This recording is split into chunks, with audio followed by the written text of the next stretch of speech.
is how would you define and how would you spot a nice guy? And we'll go back to our basic premise that we've been talking about. We need a group of men who are challenging themselves in similar ways. Welcome to the Awaken Man podcast. Honestly, this is going to be an amazing one. I am so excited and honored to be joined by Peter Taylor today. um, Lovely, I love it. How many times? honestly, How many times have you pulled that on him? no, but I seriously, wasn't expecting that. I really wasn't yeah, expecting. I'm honored to be. I'm always honored to be joined by Pete. But honestly, the only person that could match the might of Mr. Taylor is Dr. Robert Glover. Robert, it is an absolute pleasure to have you on this podcast. It means a lot to both Pete and I, and the men that listen into the Awaken Man podcast. I'm just gonna before we start the conversation, I just want to introduce Robert to those of you who don't know who he is. I don't know how you know if you're in men's work. It's like not knowing who Alex Ferguson is if you watch football. Who's he? Yeah. yeah. Yeah. So I started my men's journey when I was turning like 29, 30. And yeah, Robert's book was the first book that was given to me, and it helped me exponentially. It was just I was reading it thinking like this guy just knows me so well, and it was about being a nice guy. And it's almost like I felt it was the book that every guy should get when they turn 30, has got that equation that being a nice guy somehow makes their life better. And it was one of the, I would say, the cornerstone pieces of information that I received that helped me massively change my life from the age of 30, rectifying my relationships, me in business. And Robert, just like, thank you so much for writing that. And it's an absolute pleasure to have you on the podcast today. Thank you for the invitation, and thank you for that introduction. You know, it's interesting. When I began men's work in my early mid 30s, like you, about all there was Iron John, which that was good. But we had the mythopoetic movement, and we could go out in the woods and hold the talking stick and say ho and beat a drum, which was all good. I mean, I did that, but there wasn't much else out there, or at least not that I could find. And so I'm just so excited. Now here we are in 2022, that there's programs like yours, Awaken Man, just so many great men's coaches, men's programs, men's books. I mean, it's just gratifying over the last 30 years just to see, the revolution that's occurring in men's work. So it excites me. Thank you for the invitation to be on your show again. Yeah, that's the revolution of men's work, because I have to admit myself, right, up until I'd say actually 18 months ago when the Awaken Man program started, men's work wasn't even a word in my it was I'd never used that word before, ever, and if I was to think of what men's work would be, I would think about a load of guys out in the woods bashing their drums and doing a bit of yoga. Right? That was what my perception of it. That's what it was. Right. So actually, for me, completely new term. Pete just said about how he'd never even been introduced to men's work as a guy, and then all of a sudden he got involved in the Make a Man, and all of a sudden he's hearing this word men's work. And I think that so really I think to begin the conversation, I think so many men don't know what men's work is, and it's almost like they go through this struggle of masculinity, problems in their relationships, all sorts of things, and but one of the reasons I wanted to start the Awaken Man project, because when I was going through those struggles and stresses, I didn't know where to turn. I didn't want therapy. I didn't know where to go to get help, but I didn't feel broken. So what's your experience with, obviously, because you've seen so many men probably turn and go to men's work? What was your experience of that? Well, I'll tell you my experience, and then I'll give you my current day definition of men's work. Um, so backing up for me, where I was at, I came into, well, my profession was I came to ministry early on, and then through marriage and family therapy. Got a PhD in marriage and family therapy at 29, so pretty young. That's where my education went. I was still working as a minister, and then made that transition to marriage therapy. Now, one thing that I've found is that most of the men's programs that I bump into don't come from, quote, a therapy background. They come, from yogic background, coaching background, consciousness background, lots of other things contributing. So I'd already, like I said, been a minister for a number of years, previous lifetime, was already working as a marriage and family therapist. And then I was in my second marriage, and, I was a nice guy. If you'd met me 35 years ago, I would have told you that. I'm a nice guy. I'm one of the nicest guys you'll ever meet. And I thought, why doesn't everybody live by that mantra of trying to be considerate of other people and generous and kind and conflict avoidant, all that kind of stuff. And about 2 years into my second marriage, my second wife said, everybody thinks you're such a nice guy, but you're not. You can be really hurtful. I'd rather be married to a jerk. At least I know a jerk's going to be mean to me all the time. You're nice, and then you're not. And she said, you need help. And she said, if you don't go get help, I'm leaving. And I didn't want to lose her. So I went and got help. And I thought, I don't know why I'm getting help. She's the one who's unhappy all the time, moody, never in a good mood, never wants to have sex anymore, angry. And I'm going to get help. And I landed in a 12-step group for sex addicts because she said, you're a sex addict. Well, I wanted to have sex with my wife. I guess that makes me a sex addict. Got there, found out I wasn't having enough sex to be a sex addict. How much sex do you have to be a sex addict? I'd Never thought about this before. Right, Google, let me Google this. I don't think there's like a chart or a meter, but I knew I wasn't having any sex. On our honeymoon, my wife had announced, aren't you glad now that we're married, we don't have to pretend to like sex? I go, I wasn't pretending, So that's how it went from our honeymoon on. So we're about 2 years in. And so I went to the 12-step group for sex addicts. And it was great. Again, I found out I wasn't a sex addict, but it was a men's group. It was all guys. And these guys were hardcore. I mean, they were sex addicts. They were doing shit that, some were in trouble with the law, some were in trouble with the court. So, they were all in trouble one way or another. And for the first time in my life, I had a place where I just began to be me and reveal me. I grew up in fundamental Christian church, grew up with a critical father, grew up during angry feminism of the 60s and 70s. I kept everything about me under wraps. And so I'd go to these meetings. I go, what do I want to talk about today that I've never told anybody or that I don't really want to share, but I'm going to? And, it was liberating to just go and reveal me. And the only reaction I ever got was, thank you for sharing, Robert. And it was great. And about this time, I got in working with a therapist. And the very first session I had with this therapist, she taught me about boundaries. I was in my 30s, second marriage, PhD, never heard of boundaries. I didn't know what they were. I'm thinking, wow, I didn't know you could say no or stop, or I'm going to get off the phone now, or if you do that again, we're done. I didn't know you could do that, right? And then so I continued in therapy. A colleague of mine told me about a men's group he was in, led by a female therapist, around sexual shame. This woman had written several books around sexual shame. And that was where just the bulk of my nice guy recovery took place, was in that men's group. And by the way, shame is such a powerful place to do our deepest work, sex and shame.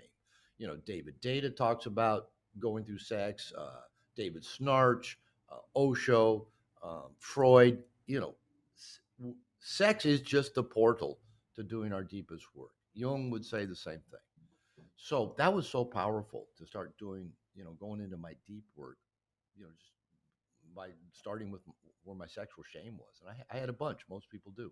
So I noticed in my therapy work as a therapist, guys were coming to me, couples were coming to me, and so many of the men were saying, I'm a nice guy.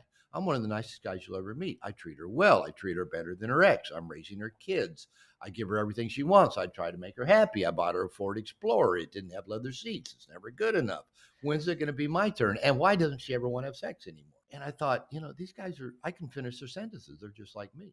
So I started my first No More Mr. Nice Guy men's group over 25 years ago. Met every other Wednesday. I just started writing some stuff to just kind of give them when we met. I didn't really have an agenda. I was just writing what I was discovering. And over time, these guys, and usually their wives, were saying, Robert, you should write a book.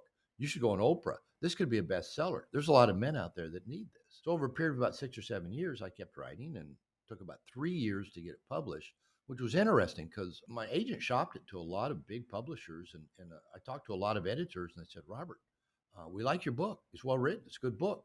But here's the but. Every one of them said the same thing. Our marketing department says men will not buy a self-help book. I said, you don't know the guys that I'm talking to. Well, so finally I hustled, got a bunch of media exposure, finally got a book contract. And when the book came out in print in 2003, my publisher sent me on a book tour around the U.S. and did a lot of TV interviews, newspaper interviews, radio interviews. And the thing that guys or the interviewers would most ask me is, Robert, do you see a worldwide men's movement coming? And I said, no, really for a couple of reasons. One is I didn't think there was one unifying cause that would bring men together. And I said, I usually didn't say the second part. Second part was is I think feminism succeeded to the degree that it did because of men, uh, whether it be governors, state legislatures, university presidents said, oh, we do need women do need equal pay for equal job and equal treatment and equal opportunity. So I think men were the reason that first wave, second wave feminism succeeded. I didn't think women would get on board with a men's movement. In fact, I just read an article last night in a women's feminist thing attacking Jordan Peterson as just like this evil creature. And I'm thinking, no, women, the feminism is not going to help a men's movement. Anything around empowerment. In fact, I read another article, a book review of the Proud Boys, written by a feminist guy in the New York Times, and basically talking about the Proud Boys. And I've seen other articles about this. They want to weave it into all men's work. Like all men's work is coming out of this nefarious thing of men being disempowered and they're going to claim their power back. And so I was right about that part. Probably the women's movement was not going to help a men's movement. But what I didn't get right is that men need something. They're whether they know it or not, they're looking for something. And like you were saying, Ben, you didn't know where to look. I didn't either. Like I said, I ended up in a 12-step group for sex addicts. So we're looking for something. We don't know necessarily where to look. But luckily now with the internet, with the breadth of information and resources, men go looking. Now they end up in men's work, and really what I think they're looking for is tribe and initiation. And they find it in many ways. I mean, maybe it's through a 12-step group. They get sober and they go find a group and they start gravitating towards the groups that are all men. Maybe it's they go, join a dojo and they learn martial arts or Brazilian jiu-jitsu. Maybe it's a divorce group through their church when they're going through a difficult time. Maybe it's a pickup boot camp. Maybe it's more of the consciousness yogic version of men's work, more of the David Data lineage. Maybe it's even kind of radical, nationalism. So men are looking for something. We need men. We need connection. We need direction. And again, we need that masculine initiation that teaches us how to deal with the difficult world, the scary world, the painful world of the masculine. Most of us have never had that. Most of us, I call it, we're hanging out in the nursery of instant gratification, no real challenge, and kind of being mama's boys, hanging out, trying to get the approval of women. And Mm. that's not going to take us where we want to go. So that's kind of my picture, and I'm excited about this. That whether a guy does go join a Brazilian jiu-jitsu group, goes to a pickup boot camp, goes through a consciousness trek journey out in the wilderness. However we do it, the good news is there's so much information out there, so many good books, so many good coaches. Sooner or later, once a guy starts moving in that direction, he seems to keep finding better and better tools to help him in that journey. People like you guys. Yeah, Mm. actually, Pete nailed this when we were because we spent a year as a small group. Like Pete wasn't on board actually; he's still running his old business, and like we just made some offers to guys to connect on the internet, and we were like, okay, we're gonna have a group, a men's group. We set it up, and then we were like trying to work out. These guys were getting great results in their life. They were making money. They were having more sex. They were having better relationships. And I was like, what do we actually do with these guys? Like, what is it fundamentally which we do? And it was Pete that was looking for the answer, and he found it like the word self actualization. And I think that what's I'm seeing and experiencing every day as I'm facilitating in the group is guys that the only real way to self actualize is in a group. Like you can't do it in a vacuum on your own. Like, and that's what I'm just seeing every single day. Is like guys coming together, and like even this morning, a guy shared about shouting at his kids and his kid, and all of the men jumped in and supported him, challenged him, and like that guy's getting 15 reference points to deal with his current situation, which he wouldn't have on his own. And that is for me is I'm still every day like pinch myself like oh my gosh, I'm part of this group of men that's Yeah. doing that. And it's I still pinch myself every day too, thinking, "Oh yeah, my gosh, I'm part of this." yeah. And And I agree with you. I say in No More Mr. Nice Guy early on and often, and I say it in every interview when interviewers say, well, what do you recommend for men? Say blah blah blah. I go, number one, don't do this alone. You didn't become a nice guy in social isolation. You're not going to recover in social isolation. Mm, Nowadays, most men want to do it alone. yeah, they We're don't want to ask isolated. for help. They never want to ask for help. Is it's challenging for us men because it's like when when I messed up what I noticed. I'm on a different computer than normal for this call because I already told you guys my other computer, the keyboard didn't work, and I noticed that I was on a really I've got 4 internet modems in my house. That's how important internet is to me. And I noticed I was on one of the slower ones, so I thought I'm just going to change to the faster internet for the computer, and it cut me off the call. Well, I had this first impulse to oh, I didn't do anything. That's why I got back on and said, that was my fault. I would not have done something. I would not have said 30 years ago, that's my fault. I would have I don't know what happened, oh, technology, blah, blah, blah. Yeah, yeah, And that's it. We don't like that bright light on us. We feels like if we if we make a mistake, if we have a flaw, if we yell at our kids, if we mess up the internet thing during an interview, oh no, I'm terrible, I'm bad, I'm gonna get rejected. But the opposite is true. Like I said, when Yeah. I went to that 12-step group and I'm sharing stuff that I'd never told anybody, and they're just going, thanks for sharing. And when I started doing my work through men's groups, and I tell men, get in a group, get in a group, get in a group. And I did majority of my nice guy early recovery work, wrote the book while I was in a men's group. 6 years ago, I got married again, and I'm in Mexico. I'm kind of isolated culturally. I'm not fluent in Spanish, even though I speak Spanish all to my wife. I felt isolated, and I was leading a men's workshop, and I just made the reference. I got to find a men's group, and one of the guys in the workshop said, "Oh, I'm in this really great program, and it's led by a devotee of David Data." And I go, "I'm in," and so I've been in that program for 5 years now, and it too has, I believe, helped my marriage survive. I've, economically, financially, I've taken off in the last 5 years. Everything in my life has gotten better in the last 5 years because I'm in a group. Now, as I said, I'm a therapist. That's my training. So, my training is you sit with somebody one on one and listen to their stories for 50 minutes, and then you go, okay. And I tell you what, you get 2 men in a room just sitting, talking one to one. We're going to spend most of the time in our heads, just talking about the idea of things, concepts.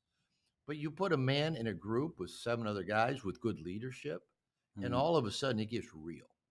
Our Mm. behaviors show up, our patterns show up, our defense mechanisms show up, our social inadequacies show up, our inability to resolve things show up. Everything shows up, and it can be worked on.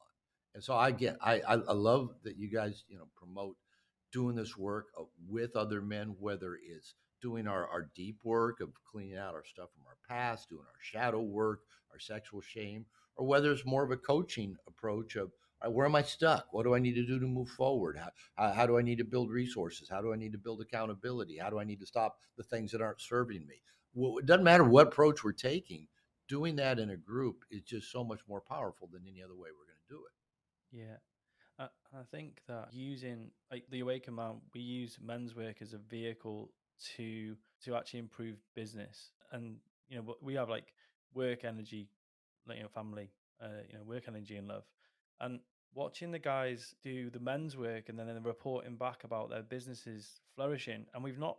We do one business call a week, and it's an amazing call. Pete runs it, and we can't cover all of the stuff that needs to the know-how stuff. We don't teach them loads. We just get them to leverage what they already know, and there's a particular resonance with the king, like Rod Boothroyd or the Robert Moore book, King Warrior Magician Lover. It's like when guys operate like kings in their own life and they celebrate one another and they be celebrated and they show up like kings, all of a sudden they just like it's like, from the book, it's like they sit at their own throne and they start behaving like a king in their own life instead of someone who's a bystander in their own life. And this affects them so positively across all of their arenas. It is amazing. So what I truly, to my core, believe that men's work is one of the best ways to help men excel in business. I'll amen that. I wrote a class, an online class, 20 years ago, and it was actually commissioned by my publisher to support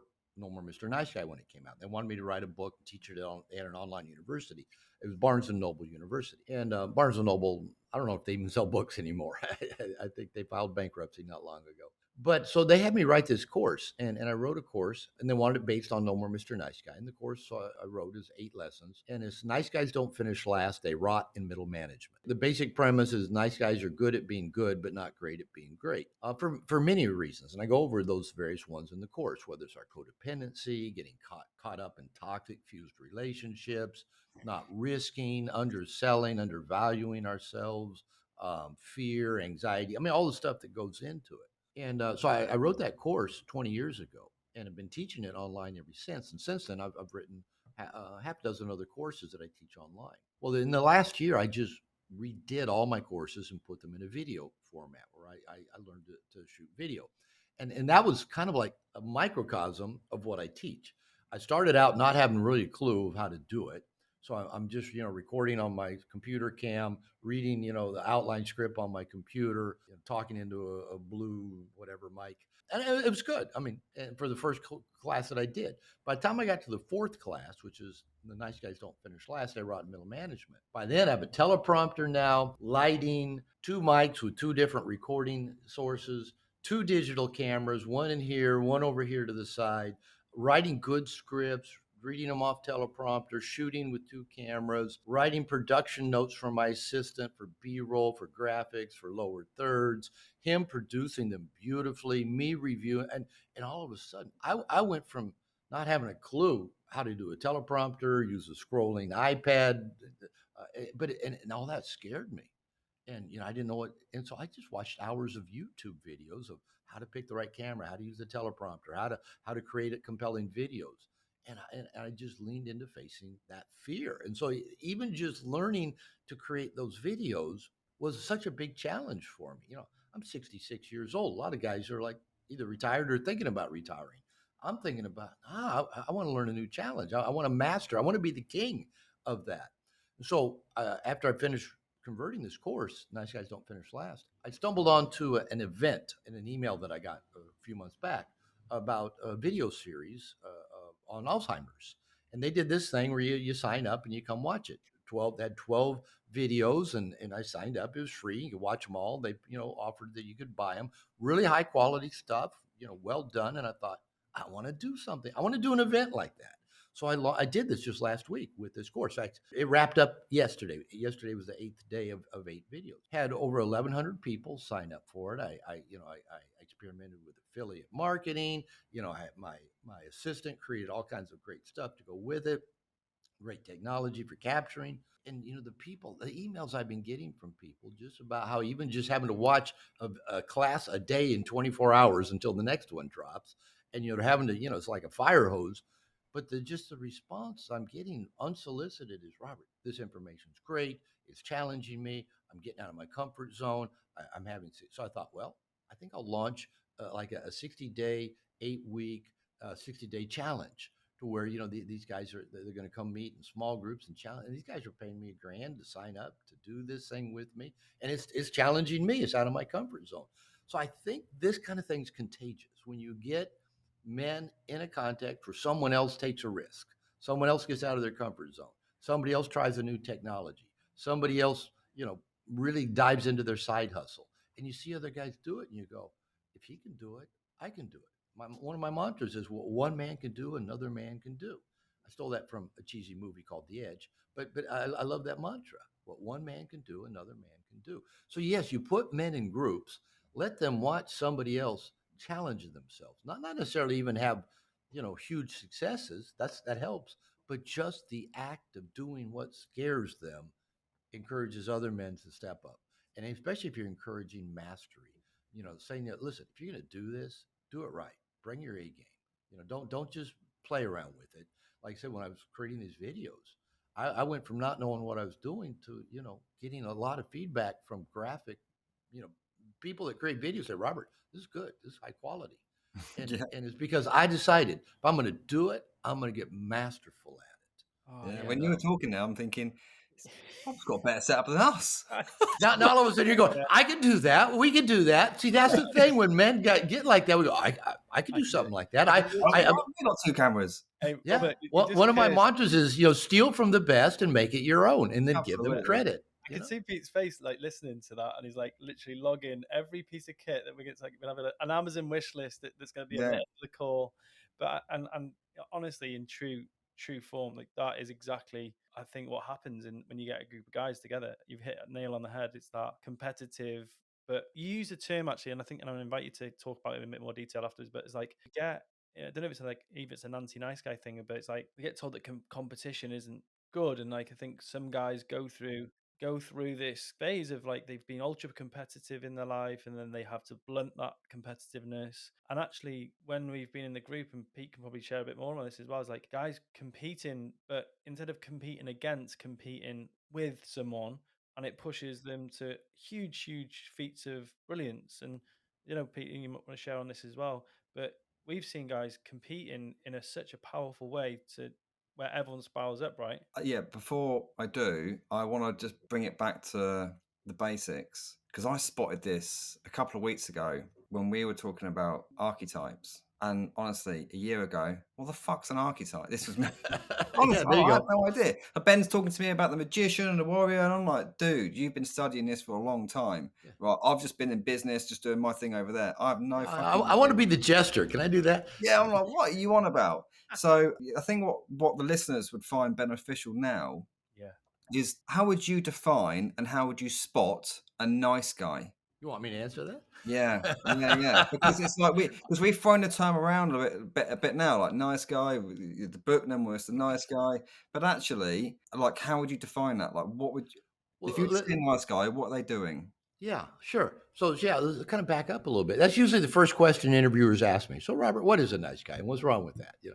So basically, my kind of elevator definition, quick pitch of a nice guy is a guy who's internalized a belief, an emotional belief. He's not okay just as he is, not good enough just as he is. So out of that come two things. One is a nice guy or a nice girl believes I have to become what I think other people want me to be liked, loved, get my needs met, and be successful. And I have to hide anything about me that might get a negative reaction from anybody. That's why most guys want to do this work alone. I don't want anybody to see Mm. me. So nice guys, it's just being a nice guy is just one of many adaptions, survival mechanisms of having been born a helpless, dependent, needy child with imperfect caregivers, which that's all of us. Every human being is born totally dependent and totally needy. And we stay that way for a number of years. Humans are the slowest maturing animal of any species. Used to be, took about 16 years for a man to mature. Now it takes about 35 for a man to mature. Okay, mom, dad, I'm ready to leave now. So what happens is when we're born, the prefrontal cortex part of our brain is still getting wired up and doesn't finish in men until about age 25. But the part of our brain down on the primitive brainstem down here called the amygdala, that's fully wired. That controls our fight, flight, freeze mechanism. It controls respiration, heartbeat. It's what keeps us alive. That's online when we're born. And the theory is it also internalizes emotional experiences, emotional belief. So when a baby is hungry and nobody feeds him, when he's cold and nobody wraps him up, when he's got a stomach ache and nobody can soothe him, when he has any kind of pain, just if he's just left alone, hungry, tired, dirty diaper, parents are fighting, he's abused, he's shamed, shaken, anything. The child emotionally internalizes, I'm the cause of that. I'm bad. And it's not thoughts, it's not words, it's not even picture memory, it's emotional memory. Something's wrong with me. Again, I'm putting words to it, but words don't really define it. It's the gut feeling, the emotional feeling. Mm. Now, for every child with this very immature, underdeveloped brain, tries to survive. Every animal does. Every animal, all the way down to the most primitive reptiles that don't have much of a brain. Everything's about survival. So we, as children, babies, we develop survival mechanisms, and they usually play two roles. One is to try to comfort, soothe, make us feel better right now as we feel bad. The other is to try to prevent those same things from happening in the future that cause the painful events. Now, again, because we don't have an accurate cause and effect, we think we caused it. babies are narcissistic by nature, the center of their universe. We think we cause it. We don't think it, but emotionally, it's internalized. I'm bad. I caused that. So what happens for nice guys is, well, if I cause that, I can remedy, I can fix it, I can prevent it, I can make it better. Now again, every child develops these survival mechanisms. How do I not feel bad right now? How do I prevent bad feelings in the future? But every child, based on usually temperament, birth order, other things, develop in different manners. Nice guy is just one way to do it. Oppositionally defiant might be another. Aggressive might be another. Perfectionist Mm. might be another. Just give up might be another. There's no every baby does it differently because we're babies. So the nice guy grows up, comes into childhood. This gets really magnified in adolescence when we want to start succeeding, being noticed, get love, get laid. And how do we do that? Well, I'll do that by being nice. I'll listen to the girls talk. I'll be different than the jerks. I won't be too aggressive. I'll be easygoing. I won't be conflictual. I won't be like dad. I won't be. And so we take this path and they get solidified in adolescence and we carry it into adulthood. And that becomes our roadmap, our paradigm. And it boils down to, in No More Mr. Nice Guy, I talk about covert contracts. But so it boils down to 3 covert contracts for the nice guy. First is, if I'm a good guy, I will be liked and loved. And the people I desire to have sex with will desire to have sex with me. And that's where you see a lot of frustration and resentment for a lot of young men come in, not just young men. I'm a good guy. I treat women well. I'm not a jerk. They complain about jerks. I'm not a jerk. I listen to them talk about the jerks, but they don't want to be my girlfriend. They don't want to have sex with me. So that's covert contract number 1. If I'm a good guy, people will like me and love me, and I'll get laid. Covert contract number 2 is, if I meet your needs without you having to ask, then you'll meet my needs without me having to ask. Now, all the covert contracts are ineffective and don't work. This one really is ineffective. Hey, I read your mind and gave you stuff I thought you would like, and then you'd appreciate me. Why don't you read my mind and give to me? Oh, I won't let you because I'm a terrible receiver, because it makes me feel guilty to receive anything. But I'll still feel resentful when you don't give back, and then I'll just keep trying harder, giving more to you, hoping that you'll appreciate me and give back. Covert contract number 3 is, if I do everything right, then I will have a smooth, problem-free life. And this is kind of the Peter Panish aspect of nice guy syndrome. I'm doing everything right. I'm not a bad guy. I don't hurt people, blah, blah, blah, blah, blah. Everything should work. My wife should never get mad at me. I shouldn't get audited by the IRS. I shouldn't get laid off. My business shouldn't fail. I'm a nice guy. Everything should work out okay. So, if men are listening to this, if you have that pattern of trying to become what you think other people want you to be, so that they'll like you, love you, you'll get a promotion, get a sale. If you're hiding things about you, your mistakes, your flaws, your insecurities, anything, and if you're operating by those covert contracts of trying to be good so you'll be liked and loved, giving to others so they'll give back, and trying to do everything right, being that perfectionist so that life will go smooth, odds are you develop that paradigm, that survival mechanism of being, quote, nice, to deal with your earliest painful life experiences. And again, most of the stuff we can't think our way through because it's recorded at such an emotional level. How we usually work with it is we notice where it's showing up. I'm not getting laid. All right, that's where it's showing up. I'm not living up to my potential at work. That's where it's showing up. I'm getting caught up in procrastination and deceptive productivity. That's where it shows up. Well, I get caught up in codependent relationships where I'm always fixing people and putting fires out. That's where it shows up. So you watch to where it shows up, and then you go, what story is this telling? And then that's when we usually, if you don't have to dig too deep usually to find out where there's probably covert contracts wrapped up in that story. I think there's a lot of people who listen to this are going to be feeling pretty triggered right now. Just punch in Yeah. the face. I know I've just been I've, punched in the face. I've just been sitting, just reviewing playing back some of the tape between me and my partner over the last couple of months, and I'm like, "Oh, there's work to be done here." There always is, yeah, yeah, there's always, it's yeah. funny because No More Mr. Nice Guy, when it came out, like I said, 20 years ago, the publisher had a lot of control of a lot of stuff, even down to the title, which I wouldn't budge on, the cover, and then for the Audible version of it. And I said, I want to read the book, and I sent them a little CD, with me, reading part of it, and they hired a professional voice instead to read the book. And I kept getting emails from people over the years that, Robert, how come you didn't read the book? Mhm. He mispronounces covert contracts. He calls them covered contracts in the book. And so after about 15 years, I mean, the contract for the Audible version had long expired, and it was only available in North America, which I never understood. So I told my agent, I said, listen, let's end that contract. I want a new contract. I want worldwide availability for the Audible version, and I want to read it. And they said, okay. And so I got an email from my agent a couple weeks later from the people that had the contract, the company that had the contract for the recorded book. And they said, okay, end of this year, contract will end. And about 2 weeks later, I got an email from my agent. They said, the same company that had the contract that just ended it made an offer, and we suggest you consider taking their offer. So I'm reading the email. So I got out of this old contract. The new proposal was, Robert, and it was a letter from the vice president of the company. He said, we've only done this one other time where we redid the book. You are synonymous, with the book, No More Mr. Nice. We want you to read it. We want to keep you on board. We're going to offer you a $75,000 advance, $5,000 to come to New York and read it, and blah, blah, and worldwide distribution. I said, yeah, okay, I'll sign that contract.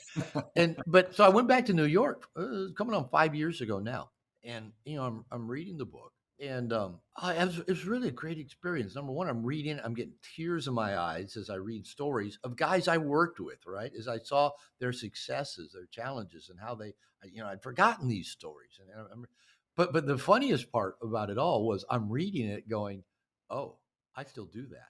Oh, I've slipped back into doing that. Mm. Oh, oh my! I'm like I say in the book. Nice guys are slow learners, quick forgetters. I go, oh, yeah, I'm doing that again. And so this stuff, because it is so wired into our deepest emotional brain, it's in our nervous system. I don't know that we'll ever just like clean it completely out. It'll always show up in various ways, and in different contexts, present new challenges. But the good news is, if you once you really come to understand your own nice guy patterns, why they're there, how they manifest, you notice them quickly, you move through them quickly, you don't go down the rabbit hole. And for most nice guys, usually how most of our nice guy patterns show up is through doing nothing, kind of hiding out, not bringing our A game, not showing up. I mean, they show up in other ways as well, but that's usually for nice guys. It usually shows up in some form of underachievement, not living up to our full potential. Oof. Oof. That's a real powerful statement. I think a lot of guys are going to resonate with that. Is that it's easier just to hold back and not be in the arena and be challenged and fail rather than get in the arena, try and be, the person that they don't want to be. I think that's Mm. a lot of, we see a lot of guys holding back, withdrawing, withholding, all that sort of stuff. And he's like, hey, just take it to market, see what the market want with their business or their course, and Yeah.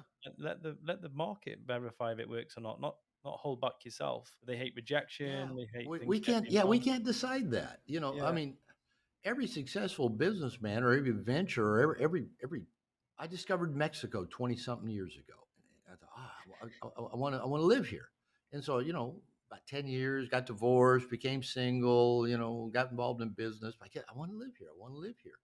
And it's like, I didn't know what it would take, how it would happen, but it wasn't until I just made a hard decision, like around 2007, 2008, the recession hit. Then my father died. Then my brother died. Then I thought, I got to go. I got to go. I don't know how it's going to work. So I let go of my lease on my apartment, let go of my lease on my office, said I'm going, pointed myself in that direction. And once I started going, doors started opening for me that I never could have seen until I started the action.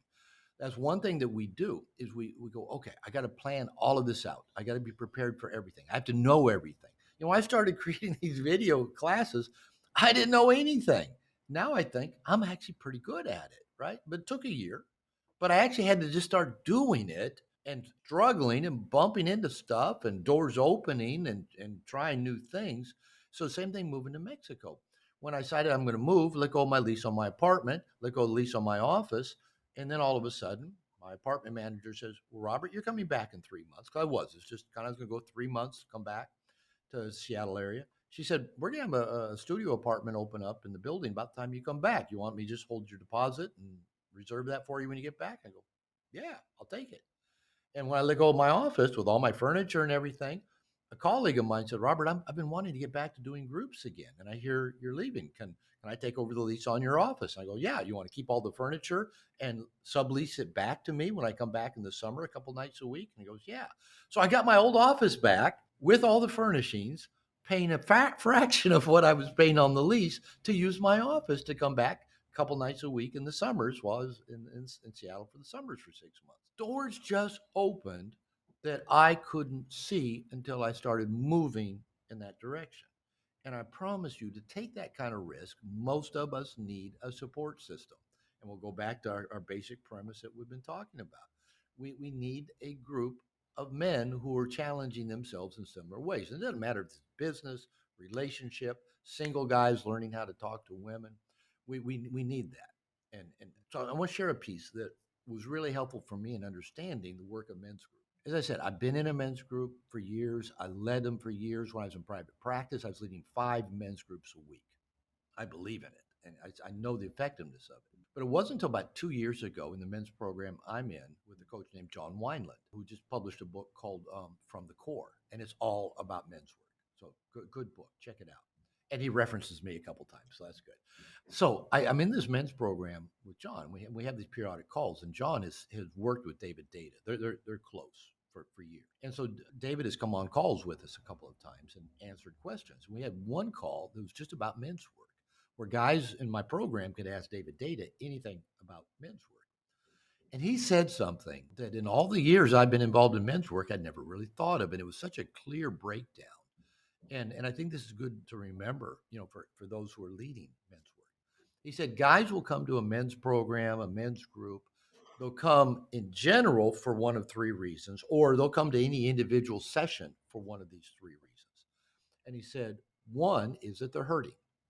They're in pain and they come for support. They come to be held. So this is the guy going through a divorce. This is the guy that, has had a big setback of some sort. This is even the guy that, never had sex. And he goes, I'm hurting. I want to find out how to get women to want to be with me. So they come looking for to be held, to be nurtured, to be cared for because they're in a rough spot. So men will come to a program or a group because they're hurting. They'll come to be challenged. And there's probably a lot of what you guys see in the program you do. We know we're not living up to our full potential. We know we have so much in us. We know we can soar. We know we can shine, but our fears get in the way. Our ADD gets in the way. Our self-limiting beliefs get in the way. Everything gets in the way. So we need accountability. We need structure. We need to say, here's where I'm going. Here's my plan for getting there. And guys, call me out when I deviate from the plan, when I fall back into old patterns. We need accountability. We need to have our feet held to the fire. We men need that, especially in our earliest years of life. And then Data said a third reason men come to men's programs, men's groups, is just to just be with men. That's me. That's me. I'm at a stage of life. I have accountability. I have several this morning, doing this call with you guys, I'm not in my morning's writers group on Zoom that I'm in every morning.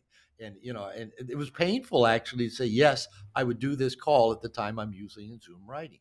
I'm religious. I've been doing this program for 5 years. Right? I made a commitment in my men's program 5 years ago to write 10 books in 10 years.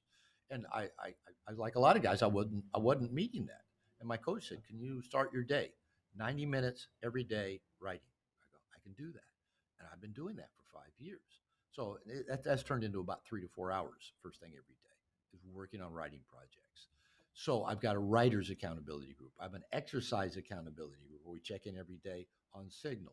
I've got just an accountability group with 6 other conscious men that we meet every other week. We'll meet this afternoon, actually, my time.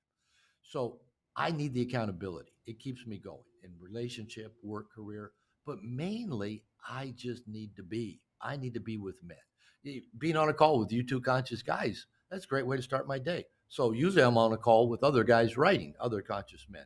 And we don't even talk. We're just on Zoom doing our writing, doing our work. Oh, wow. So And that's just a and I've got 3 or 4 other Zoom groups that I do a week. I'm in a men's program where we do a few workshops a year. I lead my own workshops for men.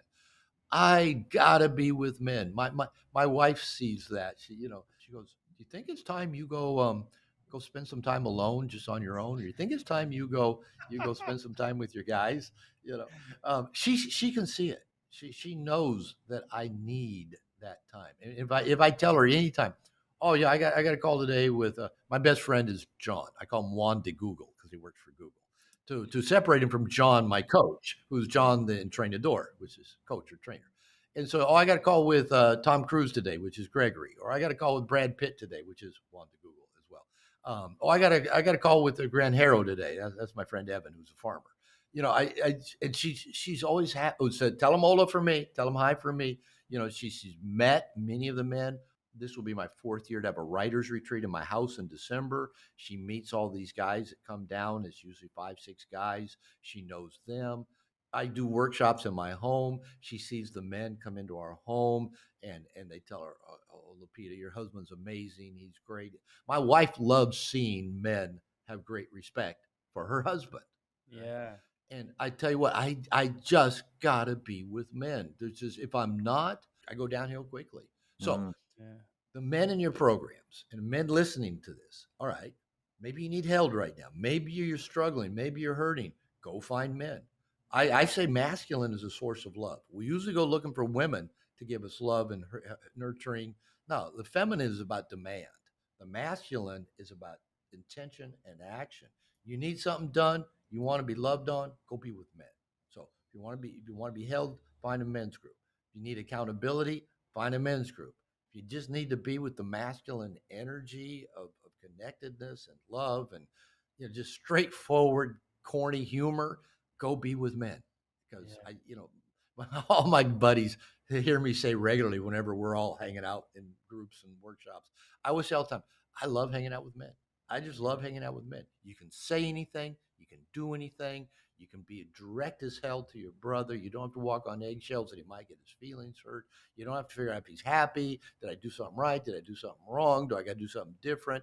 Fuck, you just get to show up and be you. All Wow. right, I'll stop with that. No, I just I just love doing men's work and being in men's work. I think the insight for me, Robert, from you sharing is like you've spent so much time in these groups, and actually what you said there at the end, you just can be yourself. You can be Yeah, who you are and just be as like. Because when you first started explaining the Mr. Nice Guy, is like you're not okay as you are, and actually what I can see from what you just shared is like the amount of time you just spent being who you are around men and getting love, respect, celebration for being that man has been the remedy, been the tonic, the medicine to help yeah, you integrate and be the man that you want to be, not the nice guy. And I can see that now. And like that's why, just I want to make sure we do have a discussion on this, is that we wanted to give that more of a stage. Because going back to the original share is like when guys see men's work from the outside, it doesn't really compute you're going to get all that stuff you've just shared. It doesn't make sense you're going to get all that stuff, and it doesn't make sense that it would make you super successful. So we wanted to create a better platform in the UK, because a lot of the things that you mentioned were in the States, and actually I think like there is a small men's movement in the UK. I found some really really great people when I was looking for it, but equally I found that there was a lot of stuff that I didn't resonate with that was brought into these groups. It was just like the spaces or the conversations, and I wanted to create one specifically around business success, performance, guys in business with business specific problems, or that like the middle management guys trying to become the C-suite guys. And I was like said to Pete, and we were talking about, it's like we would never have been able to find a space. So we wanted to create an event where guys could come in, find out about you. We actually had really really some great luck with getting some great psychotherapists to come and work with the group this year. There's also a man who's really really well known in the marketing space who's agreed to partner with us, and he's got a phenomenal following. But he sees in his life in the marketing world, people are trying to solve personal issues with marketing issues and business. Like, and me and Pete talked about this. Is that in the past sometimes we've seen guys sign up for business programs when they've actually got personal issues, and so what they do is another business program. I'll sign up for another business program. I'll make some more money, then I'll be happy. And then they do that, and they're like, "Holy shit, I'm still not happy." And it's because they haven't actually gone and solved the problem, which is a lot of the problems that you were sharing about their relationship, about themselves, about their how they see themselves. And we just wanted to create a platform to bring men together for a weekend in the UK and give them the opportunity to learn more about the value of men's work. So yeah. And we've had conversations about this, and I'm excited. I'm excited that you guys are pulling this thing off, with making it your impossible goal. And by the way, I borrowed that from you guys. I'm a big fan of stealing from the best, and the program that I'm Take it. launching, out of that event I told you I just ran, is after I talked to you the other day, I thought, oh, 60-day impossible goal. I like that. That's a great platform to build on for this challenge that I'm going to do. So thank you guys for that, by the way. I'm Yeah, honored. absolutely our pleasure. So just to talk about the event quickly, we actually haven't come up with a name yet, but we just like, as Robert talked about earlier, just started and got straight into action. We're like, right, we want to do this event. It's going to be in January. We picked a date, 28th/29th of January, 2023. And we just started every day doing one little thing going towards it. And we're getting better and better and better at planning this event. We've got some fantastic speakers lined up, including Robert. We're now looking at these amazing venues.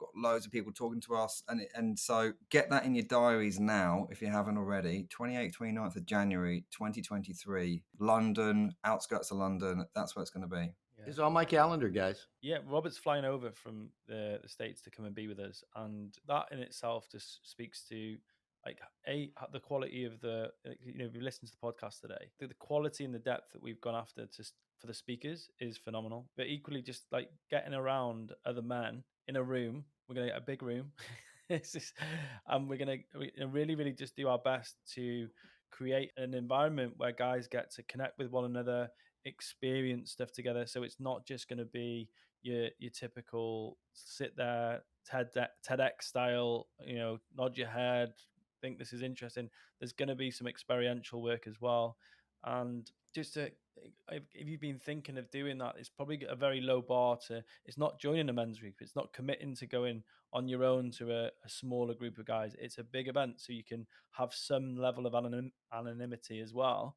And my perception is that that's going to help a lot of you guys who are listening and thought, do you know what? Actually, I'm interested in this men's work thing. I feel safer going to a bigger group and a bigger thing where there's more likely to be people that don't know each other than stepping into a quite an intimate men's group. And that's what I found, because like when I walked through the door of my first men's group that wasn't a course, I knew that they met on a regular basis. I did feel really quite worried, because I was like, these guys really know each other. And like part of the reason I think that having the big event is going to help is that you can definitely know that there's going to be a lot of people that don't know each other at that event, and then coming together in that single cause, which is being a great man, being successful in your marriage, being successful in your job, and being the best version of yourself you can be. And I think that's just quite a powerful common goal, right? Mm.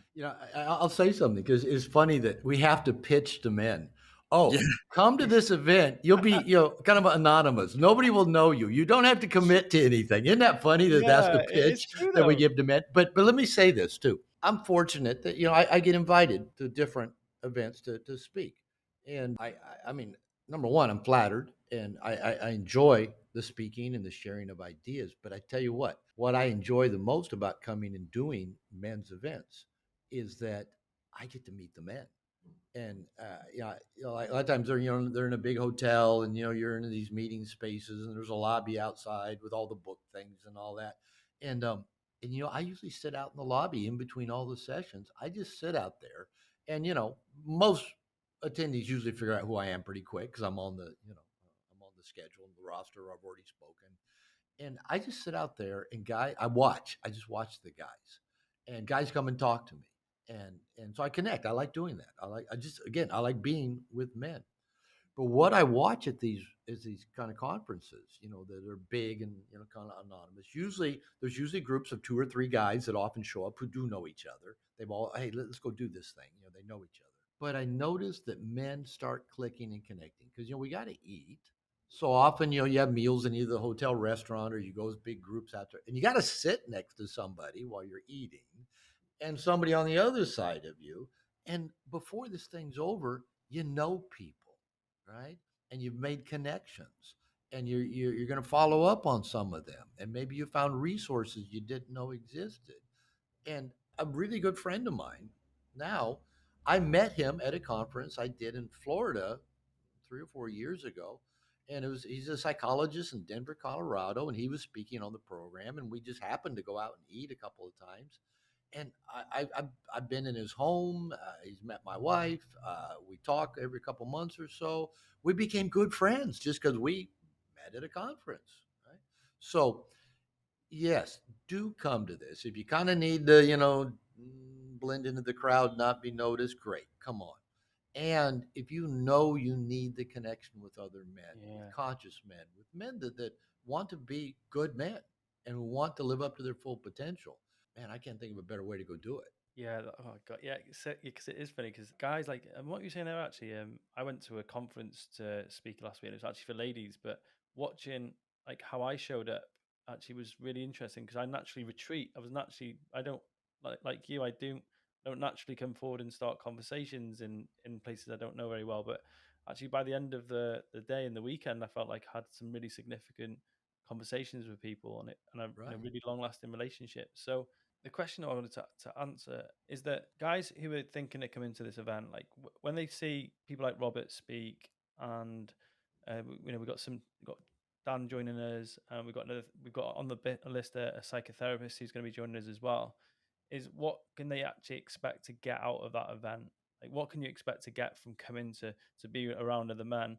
Is that a lot of the things that we're going to be sharing are going to be things that are going to exponentially help you in your relationship, in your business, in your parenting, and actually just being a guy day to day. And some of the endeavors, like as Robert shared before, actually acknowledging that there are groups, support groups, men's groups, performance groups that you can access, and actually they'll be there to see in plain sight because you'll see so many men, even from the Awaken Man project, as we were there on the weekend, and that's why I feel it's so important because we haven't got that event in the UK. There is one event similar in the UK, but we don't really have one in the UK. Yeah. I'm thrilled you guys are doing this. I'm thrilled to be a part of it. And here's the beautiful thing is you guys know of launching anything like this. You go into it not knowing a lot, being scared, having questions. You do it once, you go, oh, okay, that worked. That worked. Okay, we could have done that a little differently. We could have done that better. Oh, now next year, let's try this. And like, once you anything, whether it's walking up and talking to a girl for the first time or launching your first men's event, is you don't know what's going to happen until you do it, and then after you do it, you go, "Oh, that was scary, but let's do it again." Like getting on a roller coaster. That was scary. Let's do it again. And yeah, I know. I haven't even thought about what I'm going to talk about yet when I'm there. I actually love doing Q&A. I love just being there, letting people ask because I find out what's going on in people's lives. What do they most need? And Mm. so I just love being up in front of the crowd and just being able to get to meet their deepest needs, and use. I'm a relationship guy. That's my training. That's my experience.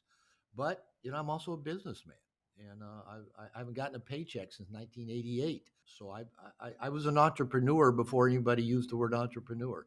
I was a digital nomad before anybody used the term digital nomad. And so I love talking business as well. So whatever direction this goes, I know there's just going to be so much great information and just so much energy. Yeah, I tell you what, the guys that are there, they will be so energized. They'll go out in public, maybe with them and a few other guys, and people will actually ask you, "Who are you guys? What are you about?" Because there will be such an energy about you from challenging yourself and being with other men who are challenging themselves as well. I promise you, that's going to happen. Yeah, Yeah, yeah. Like we've spoken before, Robert, and you've come and spoken to the guys before, and like this conversation highlighted something for me earlier, and I'm still thinking about. I can't get it out of my head, and it's when you talk about the nice guy and how actually that comes back down to parenthood and the way you were brought up and as a baby, and I've got well, Leo's 20 months old, and I'm like shit. Like, you know, and I am very aware that the way I act around Leo is, that's going in his brain, that's going in his emotions, but actually, my nice guy tendencies. And I was thinking, do you know? So I'm going to share something now that I did this morning, and I felt bad afterwards. So we're walking out the door to go to take Leo to nursery, and he threw a little tantrum. Right, he got angry and he hit the dog's kennel door, and it slammed the door, and where Thor was in it, and I told Leo off because I was enraged that he'd just done this, and so I told Leo off. And afterwards, when I was sat in the car, I was thinking, all Leo was trying to do was just express his anger. Right, he got angry for a second. He was trying to express it, and then I've told him off for expressing that. And then what did I do for a bloody long time in my life, and still do now? Was I suppressed my anger and suppressed my emotions, Because you were right? taught to. Because I was taught to by my parents, right, and society, Yeah. right. And I'm thinking, I thought about it in the car, and then when you said that earlier on, I thought, God, this is such an important thing for me as a father, right? Just being aware, like just being aware of these sorts of and it, like, just goes back to how important being in these sorts of groups are and having these sorts of conversations are, because you get that awareness. You're like, do you know what? I'm now aware of that. Yeah. Next time that happens, I might act a little bit differently. Yeah, exactly. I mean, again, my background is marriage and family therapy. So in the past, I worked with a lot of parents, and I told every parent, "You're going to fuck your kids up." What we all do. I mean, society fucks kids up. Yeah, yeah, Parents fuck kids up. Your kid's going to get fucked up. They're going to need therapy someday. They're going to need coaching someday. But I would tell the parents, the real issue is not how you fuck your kid up. The real issue is how you recover from it, mm, and you recovered from it. That's the real issue. You lost it. Your child was just asserting his desire. You were asserting your desire. You realize, oh, wait a minute, I need to do that more artfully. I need to do that more masterfully, and you'll do that differently next time. And that's what it's all about. But again, if we're hiding all of this stuff from the world, if we're not talking about it, if we're not letting anybody know about it, we're going to tend to just keep perpetuating the same thing over and over again. And again, that's why I joined a men's program again 5 years ago. I was not having really pretty interactions with my wife. They were going south. And, we both loved each other, but I thought, this is not going in a good direction. I need to be around other people where I can talk about what's happening and get better tools. So again, we're all flawed, imperfect human beings, flawed, imperfect husbands, boyfriends, lovers, fathers, business people. That's okay. Are we willing to keep challenging ourselves and growing and recovering? That's the real question. yeah, And again, Wow. we'll be the broken record here. We need other men to help us do this. We need other Yeah. conscious, growing men to do this work. yeah. Just shameless plug here, guys. Listen to the podcast.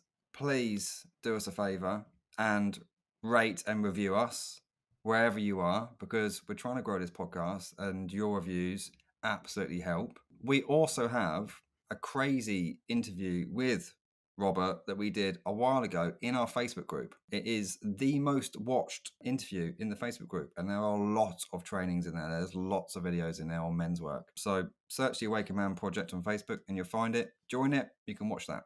Yeah, thank you. Shameless plugs. They're the best kind. Yeah, that Pete, have you practiced that? That's so polished. Just off the cuff. It just came Yeah. through you, bro. It's so natural. It's like infomercial style. Dude, yeah, but honestly, Robert, you trumped us. Like your video in your session you did with the Awaken Man group. Guys, watch it, and they message us saying, "Wow, blew my mind." The stuff you shared on love and dominance, things you said about being part of a men's group, and why it's important. Like it literally did help so many men. So I'm really grateful for that, and just the fact you've committed to coming over and being part of this event. Guys, like Pete said, review the podcast, but also share this with another man, because this is the way that we're going to share this message. Don't be selfish. Don't keep this goal to yourself. I'm sure what you've listened to, if it's affected you as much as I've listened and I've enjoyed listening to it today, please share it with another man, because that's what we're trying to do. We're trying to spread the word of how much men's work is needed for so many men in this current climate. And come to the event. You're going to hear, if you join the Facebook group, you'll hear about it. If you follow us, we'll tell you about it. We'll be pushing out information about it.